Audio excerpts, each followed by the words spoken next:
Hello and welcome to the Armenian News Network Grung. I'm Asbed Bedrossian and I'm here with Hovik Manucharyan. In this Conversations on Grung episode, we'll be talking about India's vision of world security and how Armenia fits in it. This episode was recorded on Monday, January 16, 2023. Since the 44-day war in Artsakh in 2020, India's foreign policy has activated with an unambiguous foreign policy of defending Armenia's state and sovereignty. This may come as a surprise to many, since the Armenian community in India is very small today, and India is seemingly far from the South Caucasus. So why is India friendly and politically protective of distant Armenia as it begins to flex its foreign policy as a rising world power? To talk about this, we are joined by Rananjay Anand, who is the co-founder and president of the Indo-Armenian Friendship NGO. Hello, Rananjay. Hi, Barabzes. Barabzes, welcome to the show. Welcome. Thank you. Thanks a lot, Hovik and Asbed.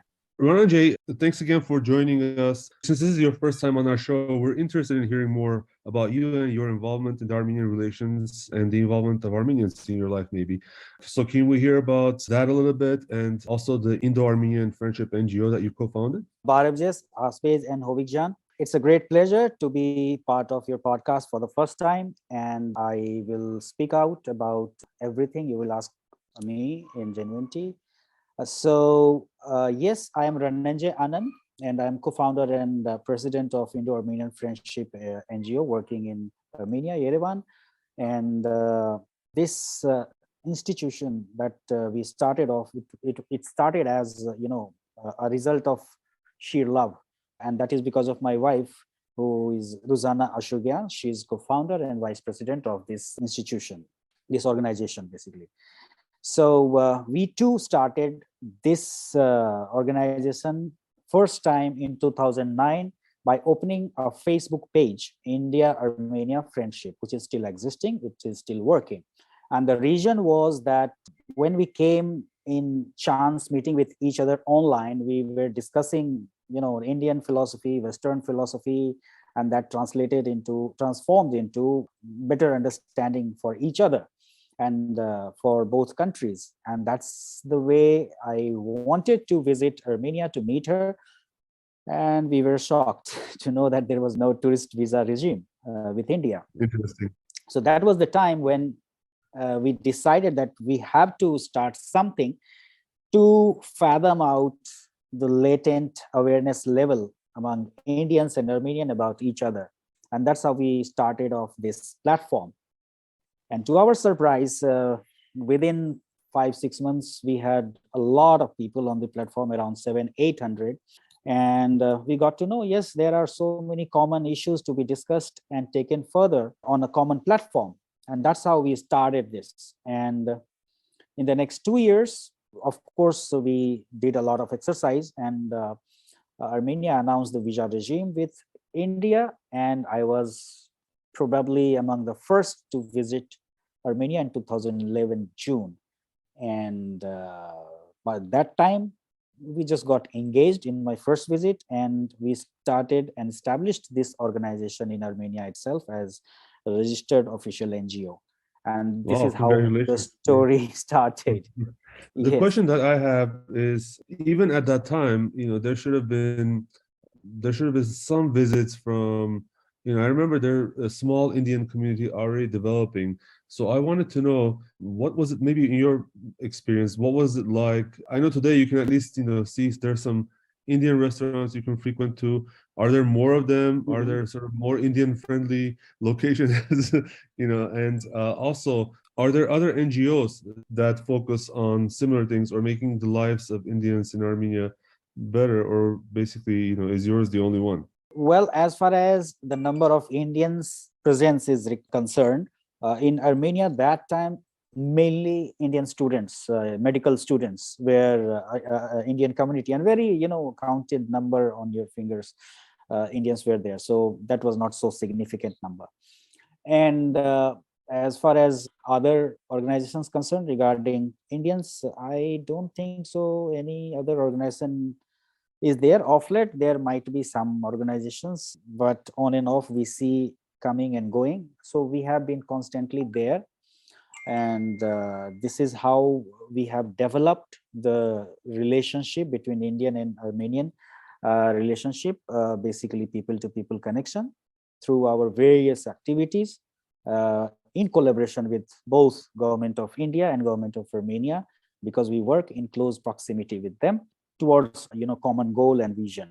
So yes, I don't think so there are other NGO dedicated on this in Armenia so far, but yeah, I think now the presence of Indians have grown slowly, gradually in a manner, but still I think it has not reached its required level, and a lot has to be done, and that is only the business and trade development that is required.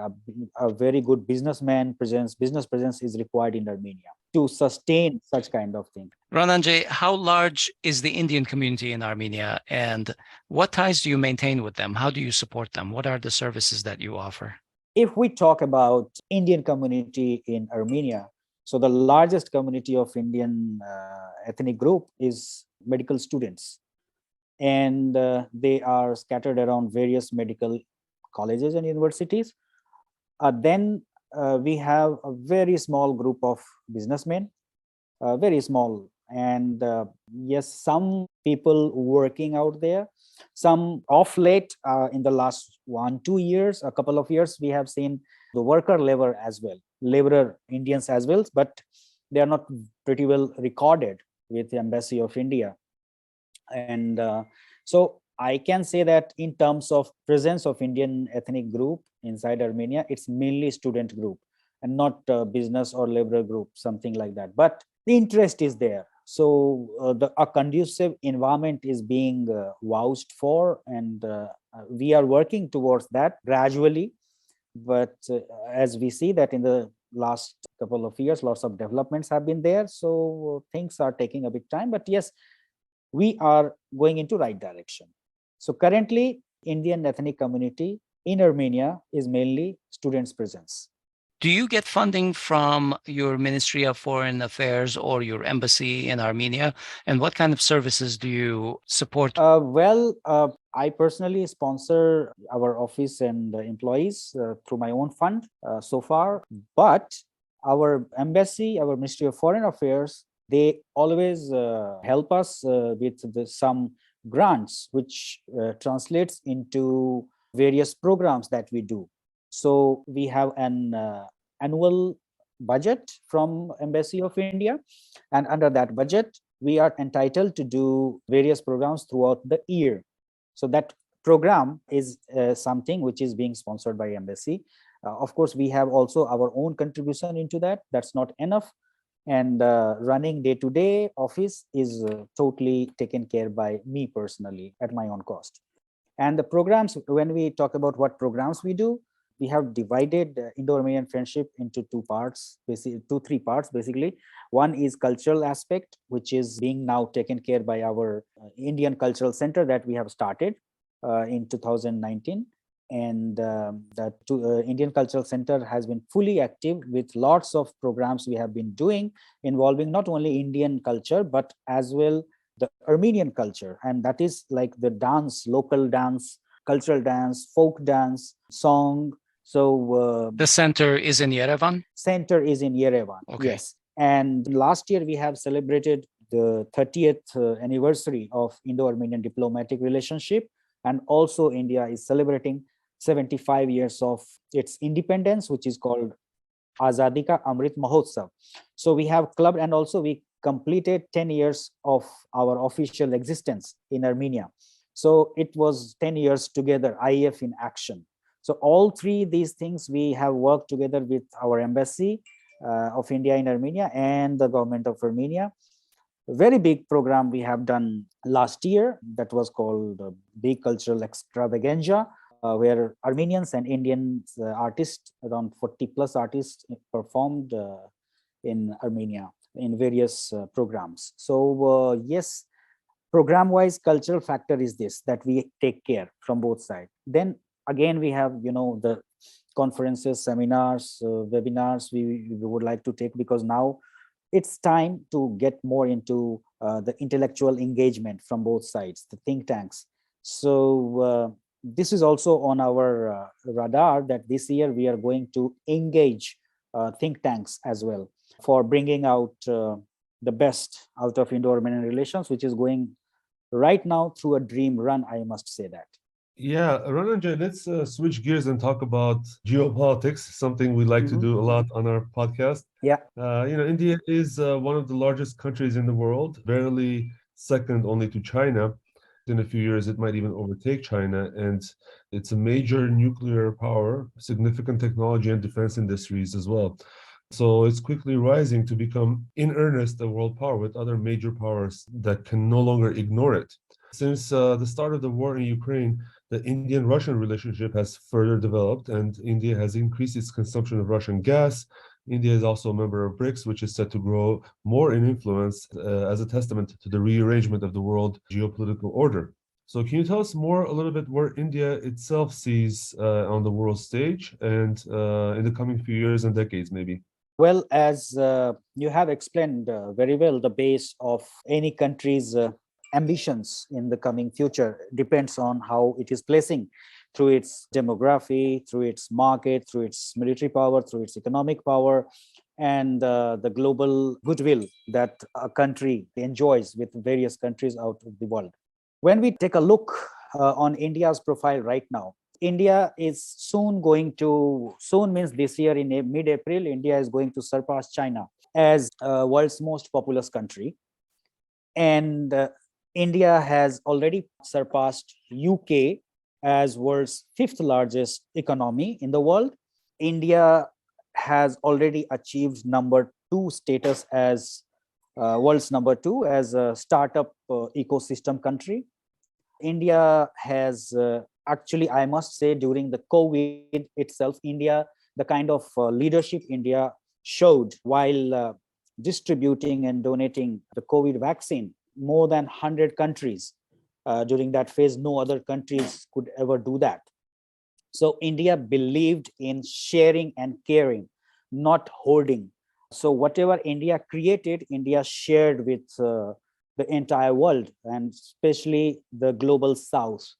And just recently, a couple of days ago, we had a Voice of Global South conference in India. It was a virtual conference wherein more than 120 countries participated from Global South. Global South is a grouping of developing and poor countries, and it is just a kind of congregation of such countries who are basically ignored in terms of development and the sharing of resources. So India is presenting itself as a country which is raising voice for those countries who are underdeveloped or still developing. They are in this, the COVID time has demonstrated a very unique character of this global world order. And that is that mostly Western countries, they ignored the global South in terms of, taking care of their health, of their well-being. Most of the time, in terms of vaccines, the vaccines were hoarded. So the West was creating some vaccine, which was like, they were having double shot, triple shot, 4 shots, 5 shots. But the global South, the African, the South American countries, they were not even getting first shot. So here India came to rescue. That India has such a huge population of, almost 1.4 billion.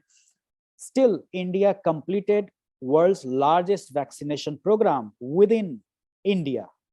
And also simultaneously, India shared the same vaccine with the global South.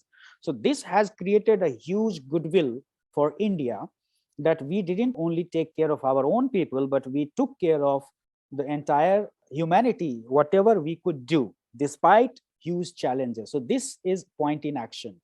Secondly, the climate change issue. India has taken a leadership role while forming Solar Alliance with France. And also India is completing its climate change targets even before time. And India is working on solar renewable energy resources being harnessed at the fastest of pace within countries. So we are reducing basically the carbon footprints, and we are reducing the issues which is contributing to the climate change, which is global warming and all. So you talk about climate issue, you talk about health issue, you talk about the global peace and conflict, which is India again. When we come back to Ukraine issue, so on Ukraine issue, when West says that India is not condemning Russia, India is taking side of Russia by buying oil and gas. So India is very, very categorically clarified by our External Affairs Minister, Dr. S. Jaishankar, on various platforms in USA, in Europe, that if you talk about morality, then USA or Europe or West in totality should have cut off the oil and gas purchase from Russia from the very next day the war happened. From the very next day, Russia attacked Ukraine.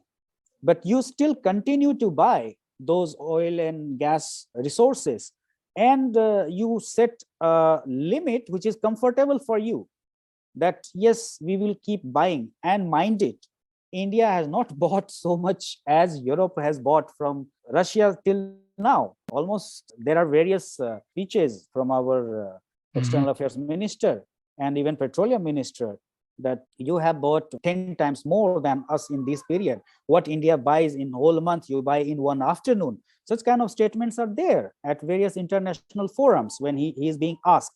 So India is trying to showcase the issue to the world that, see, only diplomacy and dialogue will work towards global peace and manage the peace and conflict.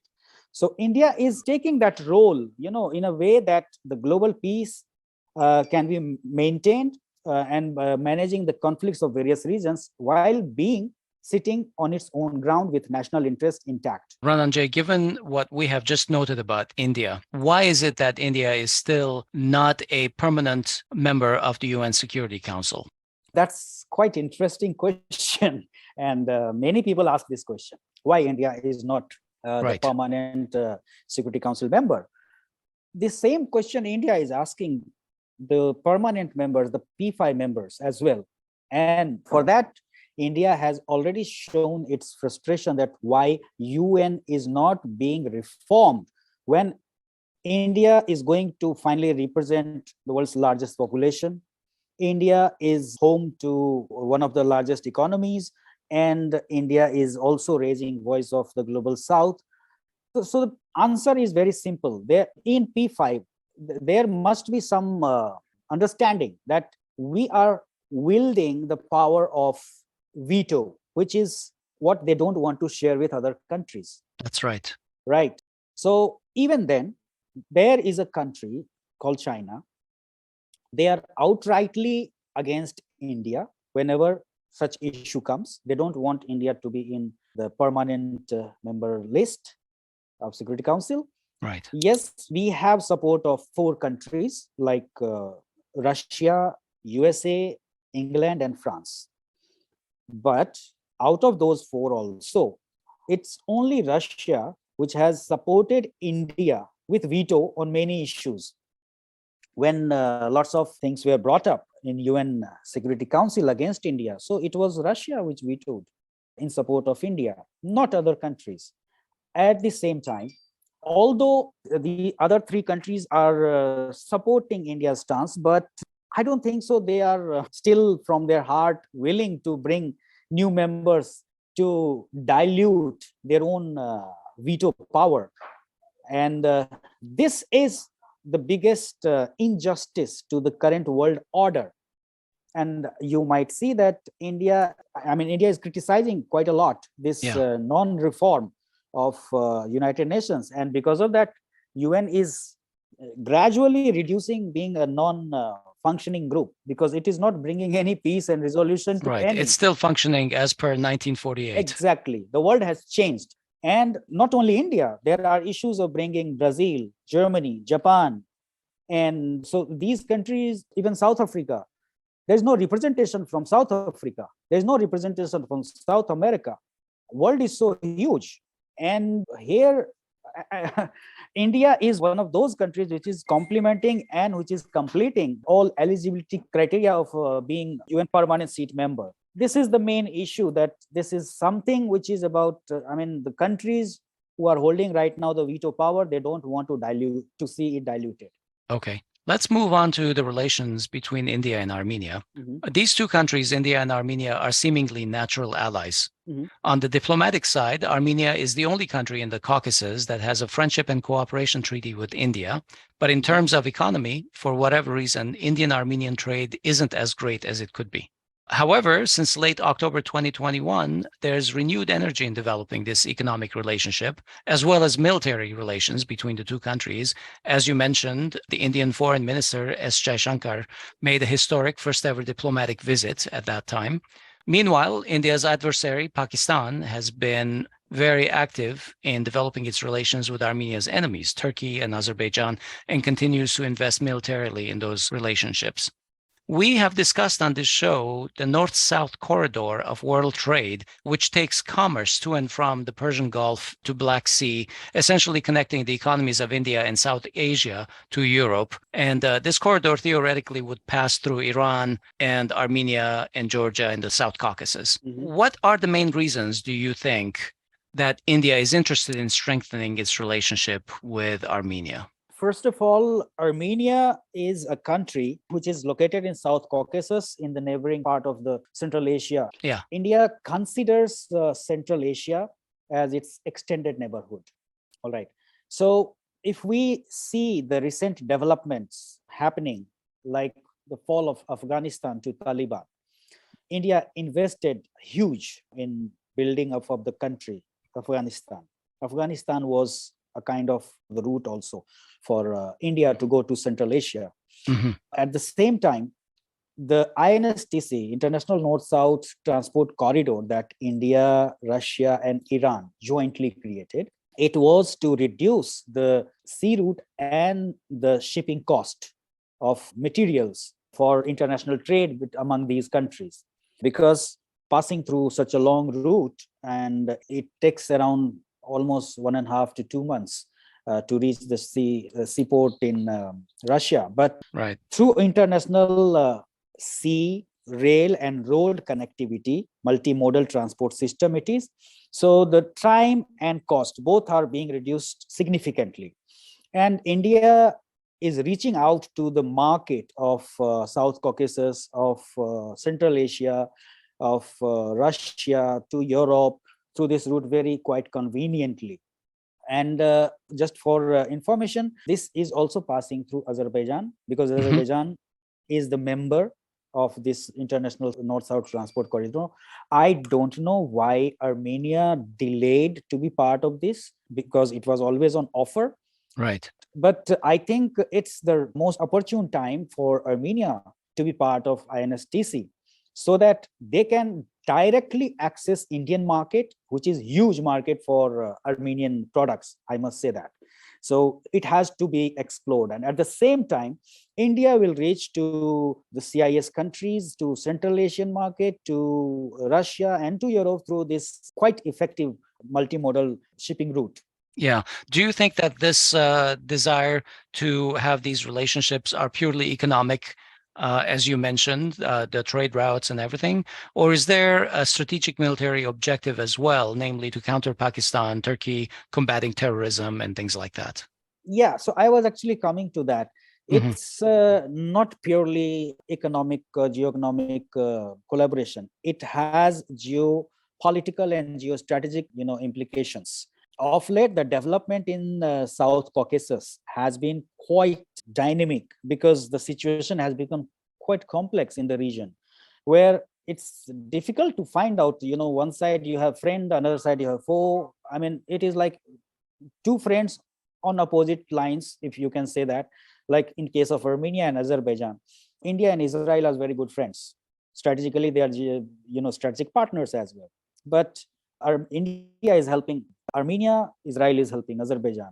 Again, India is the only country which is like the bridging. It's like a bridge between the powers like USA, West, and Russia. It's quite interesting situation when both sides are calling India a strategic partner. Even Russia is telling India is our strategic partner. USA is also telling India is our strategic partner. And India is keeping that possibility open in this region, that if there is a possibility of peace, diplomacy, and dialogue, India may be one of those tools to be exploited to bring the peace in the region. At the same time, India needs this presence here because of another reason, because as we see the three brothers, the collaboration of Pakistan with Turkey and Azerbaijan, which is a matter of concern for India also. Mr. Erdogan, when he visited Pakistani parliament, he spoke about Kashmir and he poked India very badly, bringing Kashmir issue not only in Pakistani Quite parliament. inflammatory. Yes, not only in Pakistani parliament, but as well in the UN platform, UN General Assembly. Also, he brought up this issue. That was the point when India got quite concerned about this. And then the 2020 war happened, 44-day war of Azerbaijan and Armenia, Karabakh basically. Then Pakistani involvement was quite evident in the war. They openly actually demonstrated their brotherhood. They are calling, we are three brothers. And it was actually quite related to India's security concern as well. Because when we come to this point now, why India is so much interested in this region. So it has, of course, the defense deal that India is doing with Armenia is one that this is a friendship call. This is a pure business as well, because India is exporting its defense equipment to Armenia, and Armenia is the first foreign customer for certain defense equipment that India is offering. And this is Pinaka multi-barrel rocket system, which is being bought by Armenia. But why it is happening? The question is that. So the question is, first of all, Armenia, India are friends. They need to support each other. And they have supported each other on various platforms. I think right now it's only India which is very, quite unambiguous about its support to Armenia in terms of real things on ground, and that is weapon supply.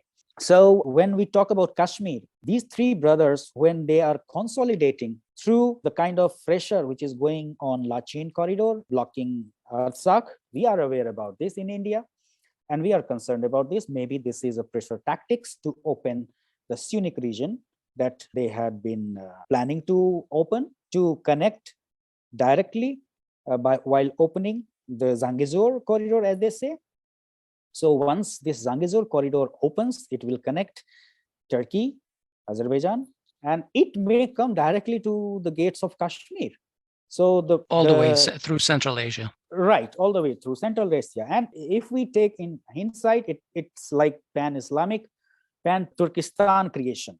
Of course, this is also a matter of concern for India. So India has to do everything possible to stop this development before it becomes a huge issue for India, huge security issue for India.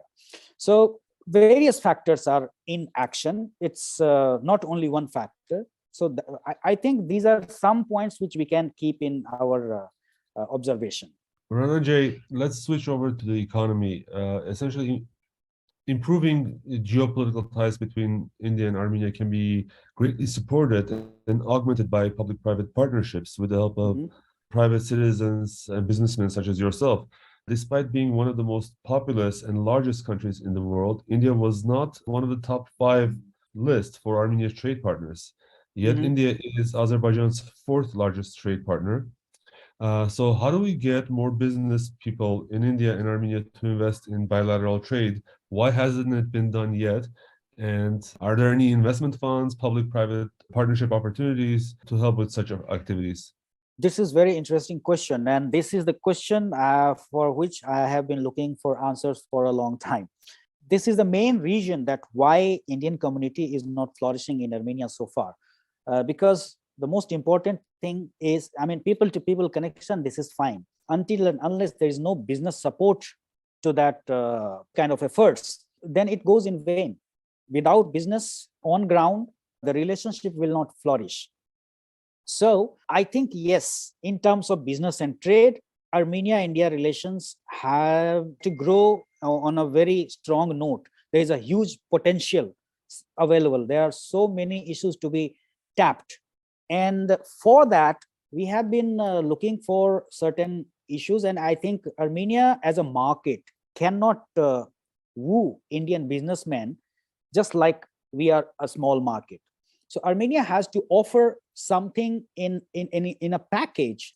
I suggest, which is my advice, Armenia should be taken as a hub, being economical destination for manufacturing and the trade.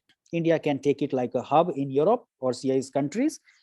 If INSTC is in action and Armenia is a part, that will benefit it a lot, because Armenia will fall on the INSTC route. And I think both governments and also public-private partnership, as we spoke about, I have been trying to bring in certain things, but I find it difficult to find investors because it has to be attractive. So to make it attractive for investment, government of Armenia should offer certain subsidies, certain deductions, certain package, like you please come and invest. I'm sure government of Armenia is offering something, but it has to be in such a manner that they are jumping the queue of other nations. So it has to be quite attractive for investment. And at the same time, Armenian businesses can come into India. For India is a huge market for all of us. We know that India is a huge market. So India can consume a lot of, single-handedly, India can consume lots of products of Armenia. It has to be well oiled, and for that, lots of efforts are needed to bring the business on ground. So yes, policy making to attract the investments, especially from India, maybe joint production, joint manufacturing, maybe even defense manufacturing, some joint collaboration. When we talk about collaboration on business and trade, IT is quite open field, because India has huge expertise in IT, and at the same time, Armenia has very nice human resource for IT possibilities. And then artificial intelligence is gaining momentum these days. So the artificial intelligence, IT, pharmaceuticals, Armenia can in fact ask for policy making for pharmaceutical production within Armenia from India. Then, of course, we have joint production of certain thing, maybe vehicle, maybe anything to be manufactured with joint production, so that Indian investment is there. Once the Indian investment is there, Indian concern will be there a lot, because Indian businesses will be there. So Indian businesses have to be protected. So IT, pharmaceutical, agriculture, lots of possibility in agriculture, in education, STEM, basically science and technology, because we are human resource-based countries, and we have huge possibilities. So it's innovation and science which will ascertain the strength of Armenia. And this is the line where Armenia has to think how they can rely upon India. India is offering a huge possibility for space science. So India is offering actually to send satellites for friendly countries. So India can also send satellites for Armenia. And actually it has sent one satellite already. India has sent already one satellite, and which is ISRO. So it will help, the Armenia militarily. It will help in civil remote detection. Many things are which is India is going to help. Locally, certain things can be produced. I mean, I have a news that Egypt is planning to buy India's around 75 light fighter jet, Tejas. And India has agreed to do the technology transfer and do the production in Egypt itself. So that's a huge number. And on defense cooperation as well, this can be considered, not now, but later, but it's an ongoing process. So once we start in such kind of cooperation, with such kind of cooperation, we will explore new areas. It will come itself. The way we will find, it will be quite collaborative on a win-win note. And not only economically, but geostrategically and geopolitically, India and Armenia will be quite intertwined in the region. I am going so far that Armenia should offer even military base for Indian defense forces. That's an interesting idea. Yes, because India is already training Armenian forces. I mean, I have got to know through sources that Armenian pilots will be trained by Indian Air Force, and also Armenian Sukhoi 30 will be upgraded by India. Yeah, we did read about this just this past week. You're right. Yeah, so it's in news right now. It's not quite. I mean, I cannot authenticate the news, but it's in news because India is holding, I think, its world's largest fleet of around 272, 75, 200 plus 272 Sukhoi 30 MKI, which is one of the world's largest, maybe the world's largest fleet of Sukhoi planes. So, Okay. and those are actually manufactured and assembled by India within India from license from Russia. So India has a huge experience of managing and maintaining such kind of fighter jets. So yes, there is defense cooperation, defense training, mutual training program. And if there is a military base of India in Armenia, it will serve as a big security guarantee for Armenia as well. Understandably. Rananjay, in 2021, Armenia imported from India around $89 million worth of products, while India imported from Armenia around 122 million. Most of it was gold, other metals, gems, precious stones, and things like that.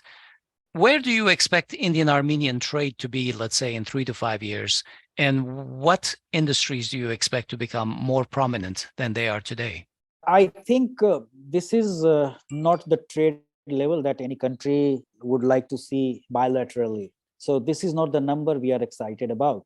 So there is a huge potential to be tapped.